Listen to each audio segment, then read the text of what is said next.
I mean, if I'm not on the list now, then I'm never going to fucking be on the list, but... Well, when he said that the president should drown and come, and then I said the president should drown and come. The ex-president should drown and come. And that the current president should merely fear us. Fear us. Merely fear the cum. And give me $2,000. Oh, man. How about that accidental dry run of UBI, huh? Guess we'll see how that trick goes. They're making noises that I like, but so far they're just noises. Mm-hmm. Yeah, people make noises you like at a nightclub to convince you that they're not fucking serial killers. I'm not about to celebrate so hard that I become a fucking lib. That'd be a mistake. That'd be not learning our lesson. I am fascinated by modern political terminology, in that the insult lib is used by people that are liberals in the, like, John Stuart Mill sense. In the New Deal sense. In New Deal sense. To describe a milk toast equivocator. And it's only going to get more confusing as time goes on. Oh god, sometimes... Every time I engage with the discourse, I am reminded of how complicated and exhausting the discourse is to be a part of, which is why I disengage with the discourse for such long periods of time. This is actually the longest extended period of time I've been engaged with it in years. Well, I guess welcome back to the trenches, and goodbye trenches, as I feel the stand of rage hovering over your shoulder just decay into a comfortable wisp. Well, no, we've just got new targets now. McConnell is no longer a convenient ally. Now I want him to die again. Mitch. What can I say about Mitch that the FBI didn't say about the Zodiac Killer? I want him brought to me, dead or alive, by whatever means you find necessary. All so right. to speak. So we're talking about politics, right? Mm-hmm. Today we're going to talk about a very political anime about politics. It has some smart things to say, very intelligent things, very prescient commentary. I really appreciate how this program foresaw the political instability that eye-based magic powers would bring into our system. Alright, so sometime circa 2004, Goro Taniguchi and Ichiro Okuchi stayed out at an izakaya place too late and started daring one another to do dumb shit. This didn't actually happen, I'm making it up, but yeah, it did happen. This is what we call Weeaboo Hell canon. It's a number of things that we assume are true. It had to happen. Like, One Piece ends with a treasure chest that leads to more islands. This isn't that canon. It's something that it had to have happened. There's nothing saying that it did happen, but it had to have happened. Your presentation? First Okuchi dared Taniguchi to get the hostess's number. Then Goro dared Ichiro to shit in a urinal and blame it on one of the other patrons. I assume these were the lightest dares of the evening.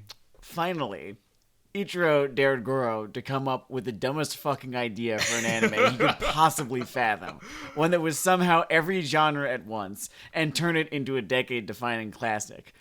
Goro Taniguchi was in no mood to be called a pussy that night, so that's exactly what he fucking did, and the result was Code Geass. It is magical. They took what would have been a coked-out mech show, what would have been a coked-out Keikaku show, and what would have been an extremely annoying high school show, and they held a gun and said, all three of you are getting into the fusion machine, and you are forming the Chimera. It is one of the dumbest things I have ever watched in 28 years on this earth, and I am not having children because I know I'd never love them as much as I love Lelouch Lamperouge and his stupid fucking gesticulations. Our appreciation of this show, children are a very apt metaphor, because have you ever seen the love in a parent's eyes as their stupid child falls off a jungle gym? Not like doing a stunt on the jungle gym or particularly difficult exertion on the jungle gym, just trying to move from bar 1 to bar 2. But somehow... And that is the warm glow I feel watching Code Geass. Somehow it does, though. Almost effortlessly. Code Geass was so fucking artfully dumb. In such a way that I use it as a measuring stick. For other dumb shows like Kill la Kill, Prison School, and Domestic Girlfriend. Ironically, it taught me to engage with a property in a completely different medium, in a completely different genre. Uh-huh.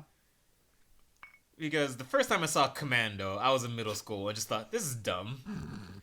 Then I saw Code Geass, and I understood what artful stupidity could mean and how I could engage with it. It is this kind of genre that does not have an official name, but you always know it when you see it.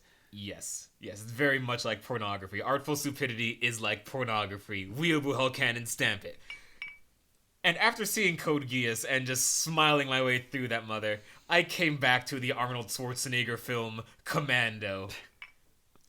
Different brand of values, artistry, entirely different definition of masculinity, but I finally understood Commando. So thank you, Code Geass, for widening my media vocabulary. You know what I love is that it's a show of the kind of limited keikaku genre. Mm-hmm. There's not. It was very popular for how few entries there were.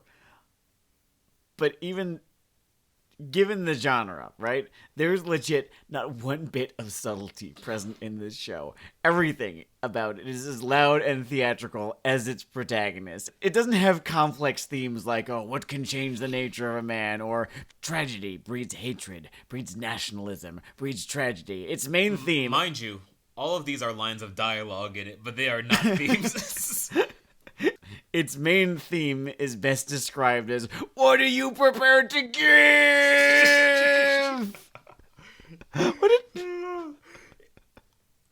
I really do feel that the dramatic essence of a PS2 era cutscene sort of crossbred with the potato chip scene from Death Note. There's a whole lot of Metal Gear Solid in there, too. Yeah. So I guess, yeah, PS2 era cuts. I mean... Was Sons of Liberty PS1 or 2? I think it was PS1. I feel like that was 97. I think you've got the right of it. Okay. Man, I still need to finish Snake Eater. That's what I'm gonna do before this fucking virus ends. Easily, because I got quite a bit of time. What it does have, besides complicated themes, it doesn't have complicated themes. There is just a lot of chaff. It's like Navy chaff. It's like just a mass fired in the air to destroy airplanes. What it does have is a beating heart, somehow. One that beats so loud and so strong that somehow, against all odds, all of the wildly disparate elements present in Code Geass, they manage to work. It taught me that I value, like, effort and energy. Because this is, like, if you got a bunch of well-funded, plenty of time, driven morons together. To this day, I don't know how they did it. I don't know how they made it work. It is a goddamn mess. Or it should be. Like, they will have dumb high school shit in one scene and then kill a main character. Colin will put on a fucking jiggle show, and then they'll start going on about a drug that makes you relive happier times that the Japanese are all addicted to. In terms of interest curve, basically every episode ends on a cliffhanger or has a massive plot twist. I cannot overstate how much this should not fucking work. The show is like a lesson that just tells you to be brave. If you are brave, maybe it will just come out better as the fucking ball of itself or in aggregate or... This is a show that's never going to happen again. This is like fucking 2019 Cats. It is singular. Wait. Because of the tone of our engagement, Cats might be misleading.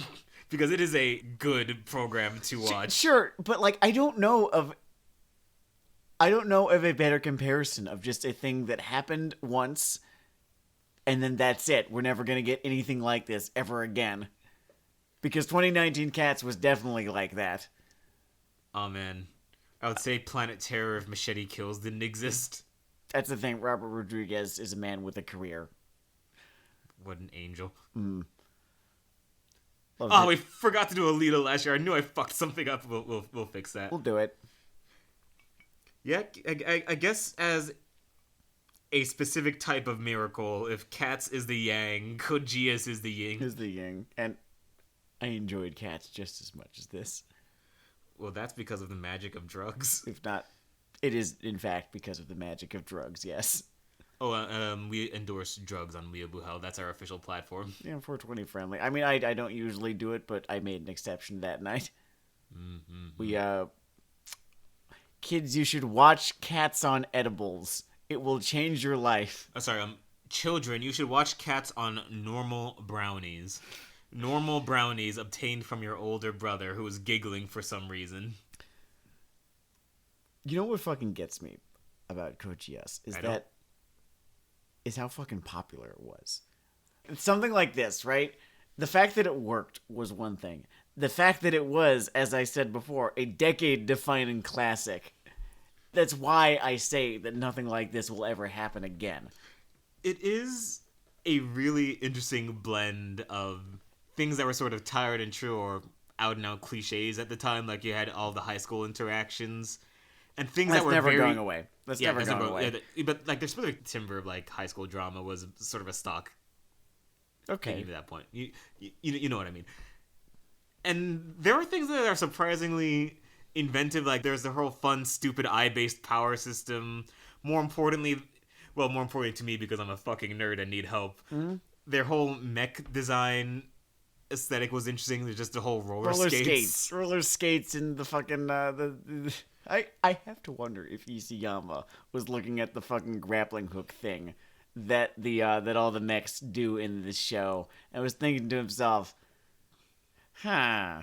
Not impossible. The guy seems to be cocainely well read, especially in his fucking meme depth, but if you look for it, I'm not going to tell you where to find it, but if you look for it, the I fucking love coloring kid is in Attack on Titan. And it's great. It has a color palette that can fucking rival Eureka 7 without becoming it, which is a good time. I don't know if I can adequately stress how fucking ginormous Code Geass was in its time, which is like one of the things about it that just fucking gets me. Like the 2000s began with Fooly Cooly and ended with the death of Lelouch Lamperouge. And yeah, there was about a year or so that happened between then and 2010, but nothing that year besides maybe K-On! Even approached the ubiquity of Code Geass. I loved it just all to pieces. In terms of the footprint it left on our humble community, our community of equals, I would compare it to the pop culture cinematic footprint that Hunger Games just left for 2 years, where it just had the country in a fucking headlock. Yes. It is just staring at every teenager saying, "You love Arrow Girl," and they repeated, "We love Arrow Girl." And then the creator wasn't a TERF, so they get to outlive problems. She made no attempt to be a celebrity either. I admire that about Mrs. Collins. That is nice. Like, get the bag, reach people. Get out. Retire. It's great. If Gurren Lagann was the show that got me really watching anime, like, I'd mostly just been into whenever it was on Toonami or Adult Swim up to then. Code Geass was, I would argue, the show that turned me into a fucking weeb. And I cannot imagine that I'm alone in that. Ah, okay. So this is your first anime partner that really listened to your feelings about wanting more mechs. I think this was the first time, maybe, Gurren Lagann might have been the first time. You ever get end of series depression? I ever get that? Yeah. If I've been reading a long runner, I sort of feel, maybe not full on depressed like a lot of people get, but I sort of feel that, well, what am I doing with human existence now? I got that real bad with Code Geass. Oh man, that fueled those flame wars. Like, I got that real bad. I got that so bad with Code Geass that I did a fucking little victory dance when they announced the movie that we viewed this week, that this is technically about. Code Geass, Lelouch of the Resurrection, and the reason for my happy dance is right there in the fucking title. This is nominally in the outline diagram I'm looking at on a piece of paper that is made of lies every week. A review of the Code Geass film, but this might be a series celebration, which is fair because the movie is kind of a series celebration. I'll call it a reunion tour. Oh, no, it's, the thing feels like the Beatles went on a reunion tour in 1982 and somehow they got John Lennon. Yeah. Like, quite literally, almost. Which is to say, spoiler train. If you insisted that Lelouch was dead, I don't know. It's called Lelouch of the Resurrection. This is not my fault if this was a spoiler. I don't know what it's like to go through life calling yourself a reader material. Before we dive all the way into this, in terms of the concept post-series impression, I did get it once as a wee youth.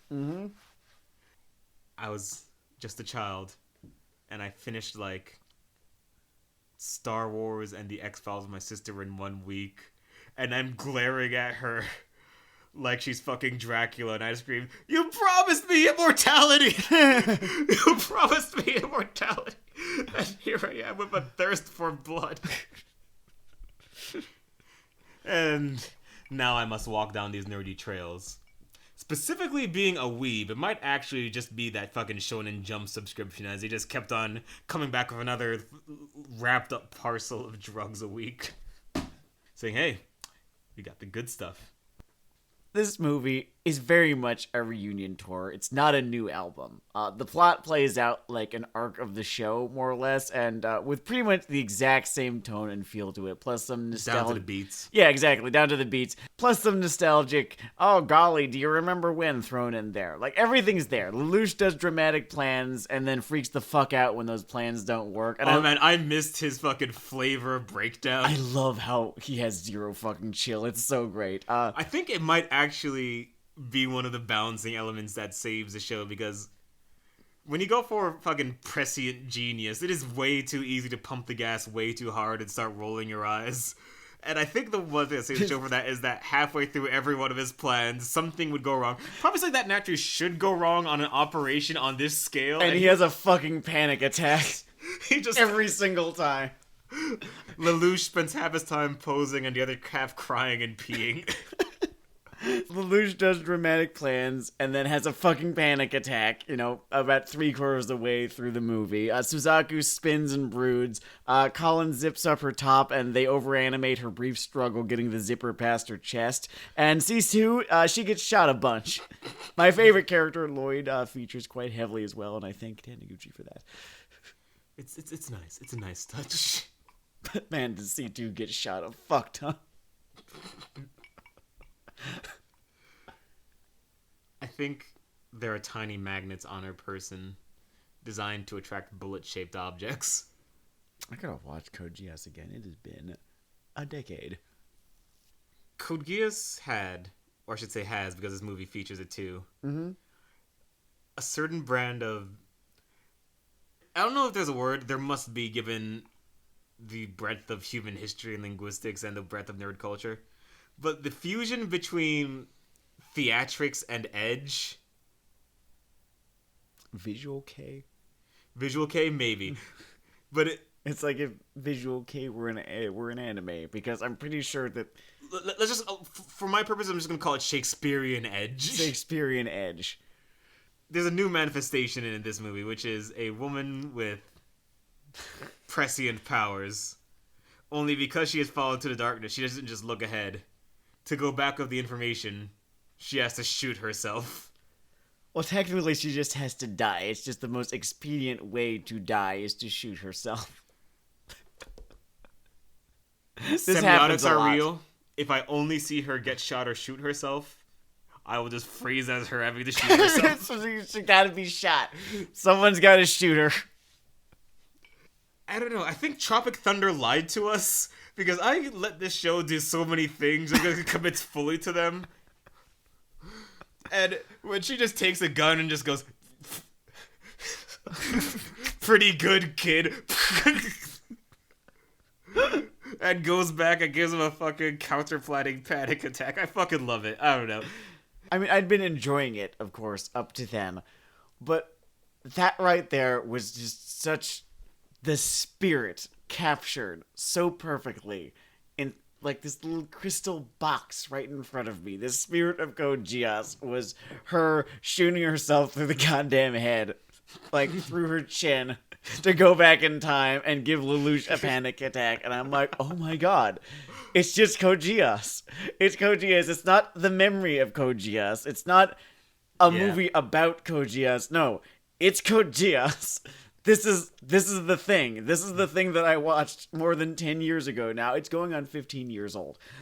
This is the thing I watched almost 15 years ago. Again, just more of it. Exactly as I remember it being. Oh, interesting note to anyone going into this movie just straight from the anime, not having done any of the... They made a bunch of movies of Code Geass. No, fuck that. Fuck, don't even fucking mention that. He's alive. Oh, I think I might be forgetting which element you're talking about. Well, this is technically part of the movie continuity, which was slightly different than the show continuity, but no. Fuck that entirely. Lelouch is alive in the show continuity. Yeah. This is part of the show continuity. The one reason I bring it up is that there's a difference in the movies that threw me off for a second. I just looked up on fucking Wikipedia mid-film. Okay, yeah, so... In these movies, Shirley does not bite it. But here's the fucking thing. They mention it, like, once... twice or so in the movie, such that you could just ignore any mentions of it and it wouldn't change anything. So you could, like I do, fit this into the continuity of the shows and not the slightly alternate continuity of the movies. Yeah, this movie kind of throws its hands up on the Shirley plot point and say, hey, look at Callan and C2. Boy, there's some dramatic tension there, huh? The fucking zipper scene. I remember. I'm pretty sure that was the funniest moment of the movie to me. I was very amused.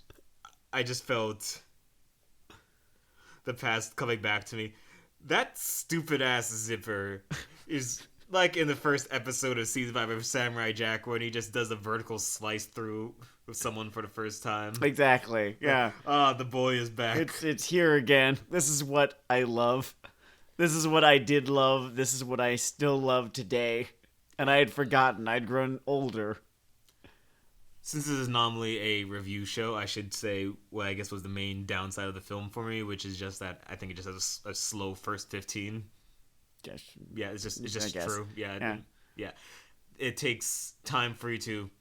There's a war nation in this, which I accepted more quickly than I would have just because I played Metal Gear Rising. Or watched Gundam 00. There was a war nation in that too. Again, this is just 4 or 5 episodes of a mecha show from 2007. Yes, it came out in 2019. No, it's from 2007. Man, there is a real kind of fourth world thing to anime where they just can arrive into a location to say, this is the location of X, the city of oboes. Everything positive and negative about the oboe as a concept. Let us reflect on the oboes. Only it is often things like war or slavery or what have you. And honestly, because I come from Baijingo land, I've kind of always appreciated the blunt force of the whole mecha genre's please stop attitude towards modern military conflicts. Or the real robot genre. Real robot, yeah. One can say that it is often graceless, to which I might say, stop doing it. Stop doing these things, then. Tell you what, we'll stop falling off the subtlety tree when you stop carpet bombing. At least that's my internal feeling there. No, I'm not. I definitely do not disagree. I don't know if any such commentary on Code Geass's part is intentional at all. Because, again, the show does not have deep themes about anything. And neither does the movie, that I can tell. I would not say it has a overriding theme of the suffering of war. What happens is every 4 episodes... It looks down like, oh man, this kind of sucks, doesn't it? And then there's another... that's kind of fucked up. And then it goes back to zippers and roller skates. To those for whom it may be relevant, the Knight of Orange is in fact in this He's film. fucking in it. He's in it. He yells really loud too. He could be in more of it, but I will accept what I got out of it. I think I don't like to criticize a movie for what it doesn't do, but I do wish there was more fucking Jeremiah Gottwald. I do love to see him in things. It would be nice. All right, if I were to go all the way down to like maybe, I don't know, number 6 in terms of movie problems, and it's not so much a problem for me because I kind of get it. Once again, you are on the tour of the album.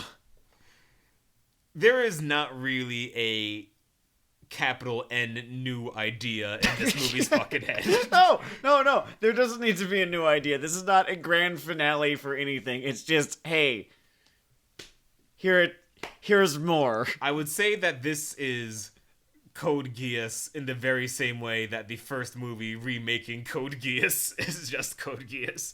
If that makes sense. This is Code Geass in such a way that once I finish dinner, I will sometimes go back for seconds. And it's still great. It's seconds. It's my second plate of it. That is exactly fucking right. Like sometimes I'll make this really good stew. You know the stew. It's a beef and Guinness stew. Yeah, that's it. And I will not be satisfied with just one bowl of this stew. The gods have demands for us in this stew.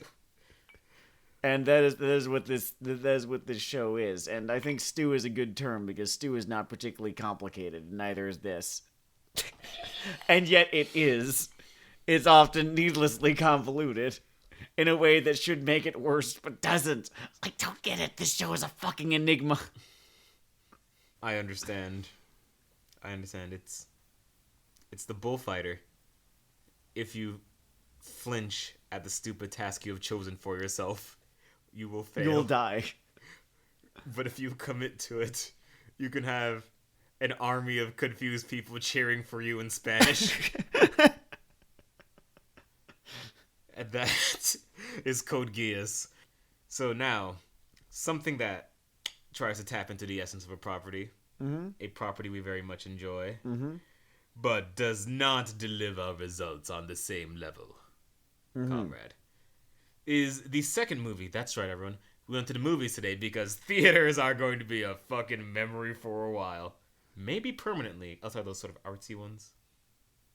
Like the IFC. Yeah, like the IFC. Maybe some of the glorified restaurants will limp along. Oh, those guys. Yeah, I see the Alamo being fine. Eventually. Here's hoping. Either way, we watched the second My Hero Academia, Boku no Hero Academia, if you had trouble dating in high school, and Heroes Rising. Heroes Rising. And you know, I look at that subtitle and I just feel a real lack of content there.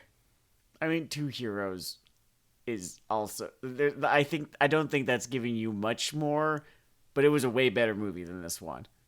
Two Heroes at least implies, I don't know, there's going to be some kind of parallelism. There's not going to be just one hero. Not going to be one hero. There's going to be a second one. One could say that Two Heroes is the Too Fast, Too Furious of anime films. Heroes Rising. W.C. Fields. And you already know, W.C. Fields once said, never work in show business, never work with animals or children. Yep. And oh man, from the fucking get-go, Heroes Rising makes the mistake of trying to get us to care about two children, specifically one child in particular, who has a quirk that heals people or something like that. Yeah. But this is a character who I know is only here for this movie. None of this is canon.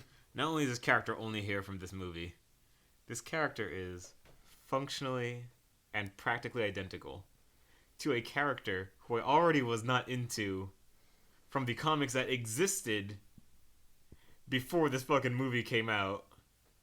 Namely, fucking Eri. I think this movie came out around the time that the anime was... Timeline-wise, you might be in a weird place, but, like, I think your point stands. And they said, hey, what if it was Eri, but with a worse character design because he didn't have a dumb horn or The anything. fun little horn. And not as good a villain. Not as good a villain. And came staple gunned to this sister who is in the movie for what I can only describe as reasons. And against a villain who, and we went into this a couple episodes ago. Oh boy. Is the shonen villain archetype or just the shonen character archetype that refuses to fucking die, which is nonchalant combat guy. Oh my god. It is incredible that you can just mechanically extract the stakes from a sequence as efficiently as this archetype does. And he keeps coming back. You know what kind of character never fucking once showed up on Code Geass? Because everyone was very loud and had no chill. Everyone had no chill. This was the most important fight everyone had had in their fucking lives. I swear to God, if fucking Lelouch had not gotten stabbed through the fucking chest, he would have had a heart attack at age 25. It's very true. I think that wound may have let out some essential pressure around his aorta. Lord in But heaven. in terms of two heroes, we're gonna go into the hard spoiler zone here because it's a Not two heroes. Heroes Rising. Heroes Rising. My bad, children. Yeah, hard spoilers over Heroes Rising. So the main villain, if you read the manga like I do, because you're reviewing all of Shonen Jump in one podcast episode for some insane cocaine-driven reason. It was a good episode. Oh, thank you very much. They had a issue of the manga that was a preview of this villain, and Horikoshi is a great writer and artist because there was 100% more personality behind this guy in this sort of throw-off comic about his origin. Oh, absolutely, yeah. Then we got through the entire run of Heroes Rising. For a few reasons. First off, it just focuses on his more interesting power. Mm-hmm. Second off, it's not a deep personality, but it is gets the you two there. traits of I am suffering a bunch, boy, I sure wish this wasn't happening, which, I don't know, that's an entire outline of cause and effect. I mean, Roy Batty. They made a fantastic villain out of, boy, I'm suffering a bunch, I wish this wasn't happening. Yeah, and this guy sort of walks into this movie as basically all for one without the charm and with hair. And his character design it's deceptive. It's like, what if a Metal Gear Solid villain was completely uninteresting? Because That's a fun way of believe putting it. what you will, have whatever opinions you want to have about Metal Gear Solid, you cannot call it uninteresting. He feels like a villain that would be monologuing about something. And yet he barely fucking says a goddamn word in this. There's just fucking nothing to him. His character design is not enough. He looks so much like All For One and has All For One. I don't know if they wanted to just imagine that it's them fighting All For One early because All For One has a fucking personality and talks all the fucking time. Yeah, he won't fucking shut up. There is this interesting thing in this movie, kind of interesting thing that they did it in the last movie too.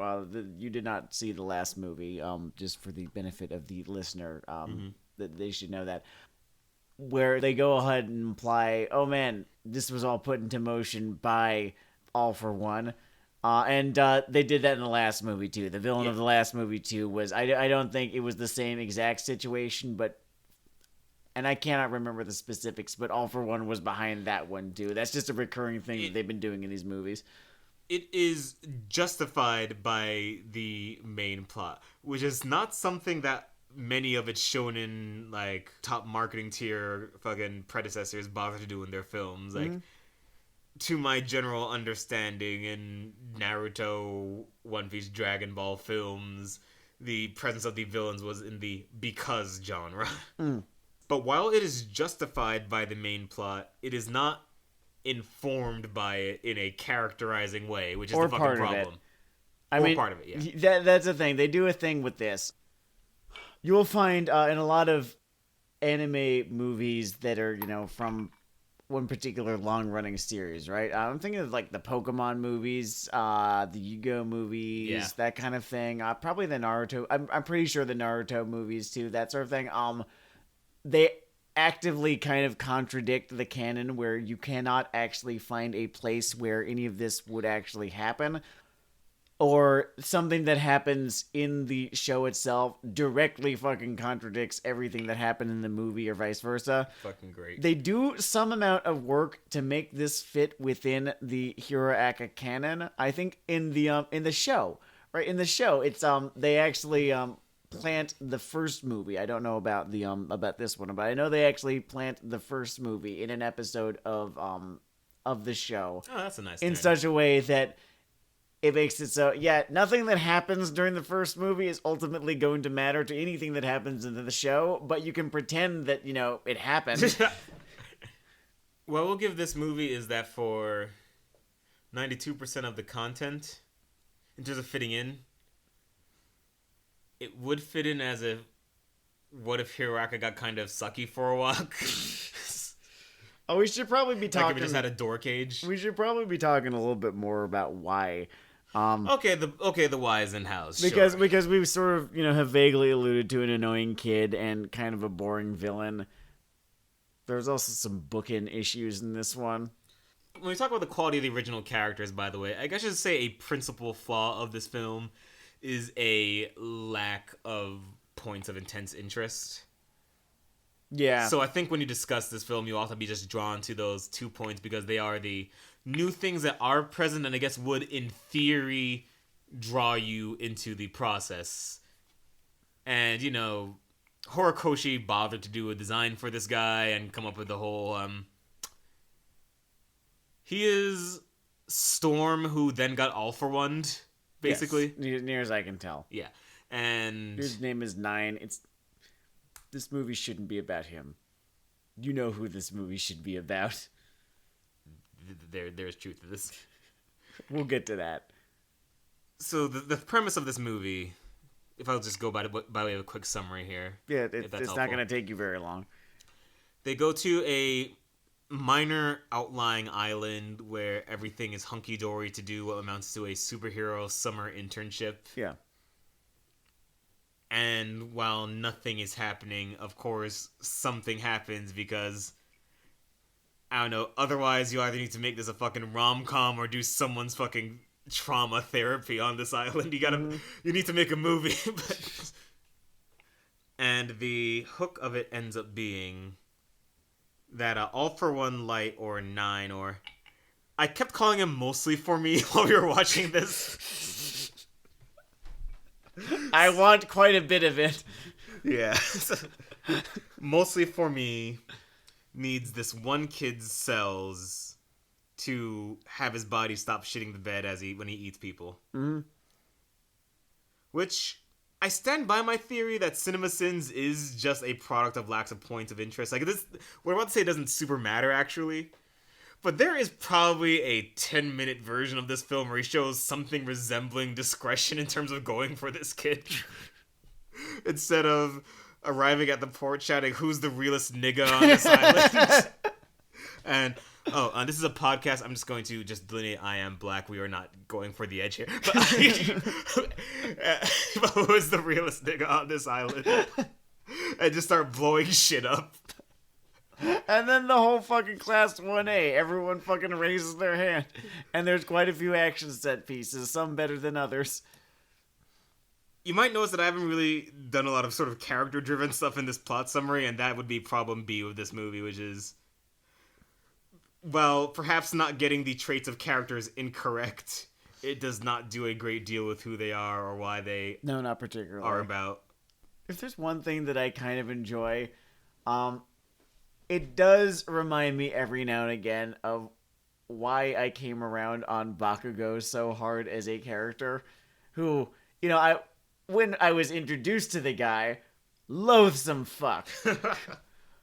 Absolutely the fucking scum of the earth. And now, you know, years later, like, number of years later, really, I think first season aired in 2016. God, it's been a journey. Quite a bit of time later, I think he might be my favorite character He's really great. No, Bird Boy's my favorite character. I found Agretsuko to be a educational show to watch for, okay, only 6 episodes, whatever. An educational show to watch, though, because it gave me a trick an Amnesiac could replicate.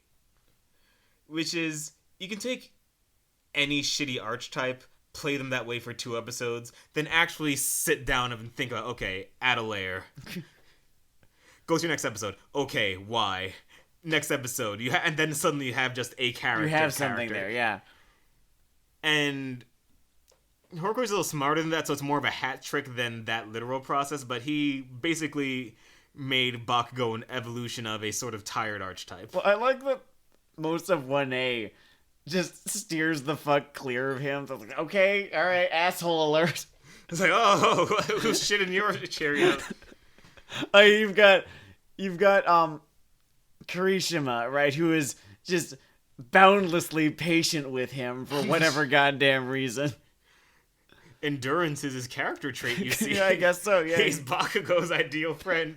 But besides that, everyone kind of treats him the way that people, functional adults who are mature treat assholes, which is to say, they tend to ignore him. It's a real thing, and it really plays out. Shoto, Todoroki, is not super much in this film. Oh, he did not. Which has an accidental impact on things. He did not. He didn't drink his Todoroki juice today.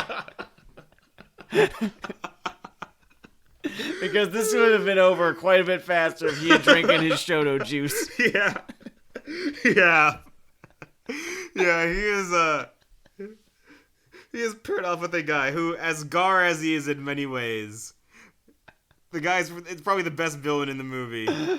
But it is a fight that Todoroki being Todoroki.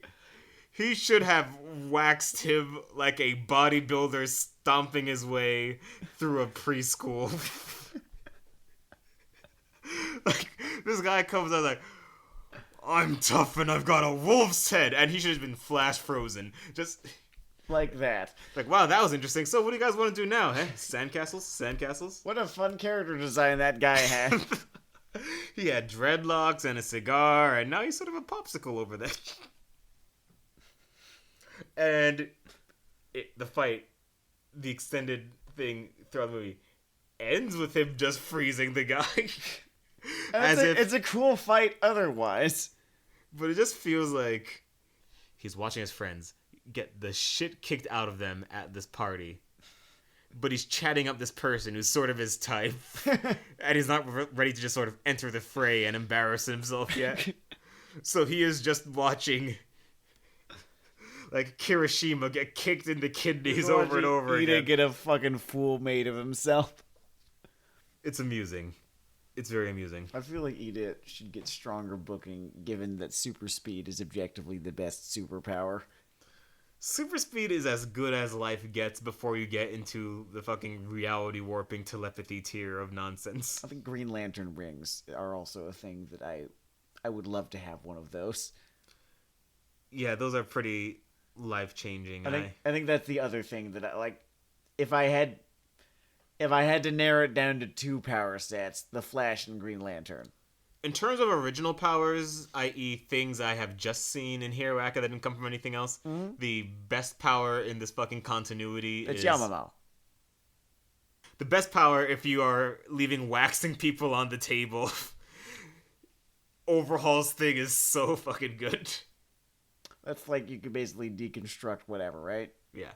The way I would put it is, Yao Yorozu and Ida have the best powers for the life I live and would continue to live in their universe. Yeah, I don't have any desire to fucking wax people. I just want to, think of it. Think about it.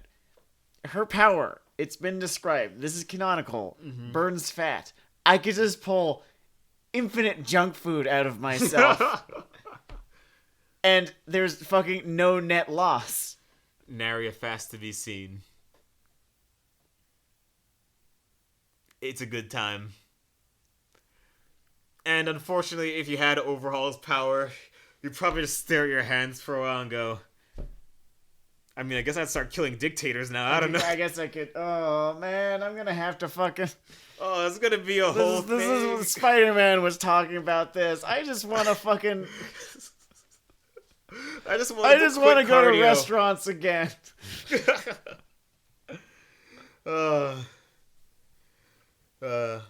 She had a bit of a moment in the comic recently. You should catch up when you. Yeah, I gotta fucking catch up on that. I just don't read that much manga anymore. I mostly just watch anime. It is hard to read in the fucking chasm of civilization. Oh, fucking tell me about it. Like, at least fucking watching nonsense, I can multitask or jaw with you or just stare at the screen of numbness. It has, however, redoubled my manga and comic book consumption because I find that stuff to just easy for me to sink myself into and just roll with for the current for a while. Sure, yeah. The thing is that the bulk of my free time is in the morning, and I have a very specific routine in the morning that does not really involve reading anything. Ah. God. Every Jamaican I know likes to spew the expression, "Blessed are the flexible, for they shall bend, but they shall not break." And I look around the sort of general Jamaican diaspora and say, I don't know, I see a lot of breaking going on here. But maybe that's being mean. Back to the movie. Yeah. Not I don't care about this kid. It's impossible to care about the kid. I fucking hate the kid.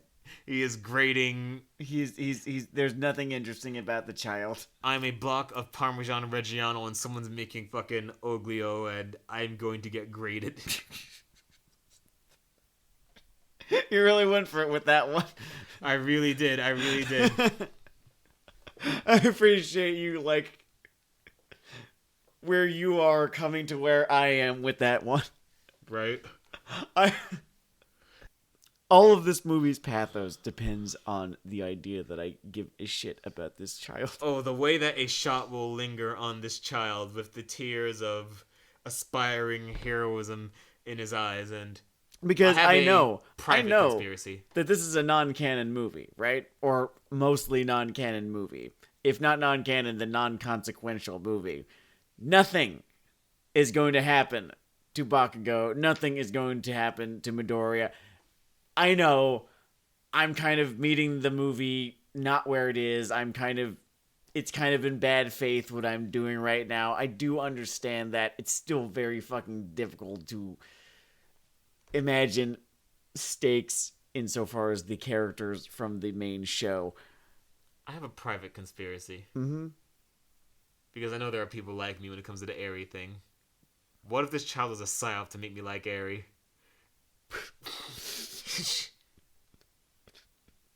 And I know it's not true. In the same way, sort of like the fucking George W. Bush banners that said "Miss me yet," right? Pretty much in that genre. And yeah, it's unfortunate. I would call 9 a waste of a character design, but it's One for All with a face and hair, so I'm not even sure it is. He looks, I don't know, he just looks like a Metal Gear Solid villain, and also One for All. I don't know, it's not.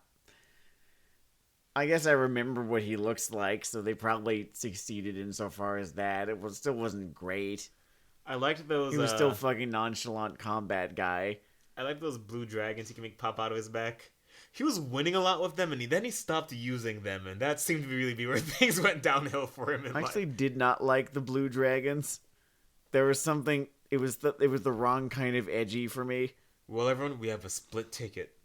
Sam does not like the blue dragons. I mean, I liked the whole, well, I'll just put up a force field thing even less.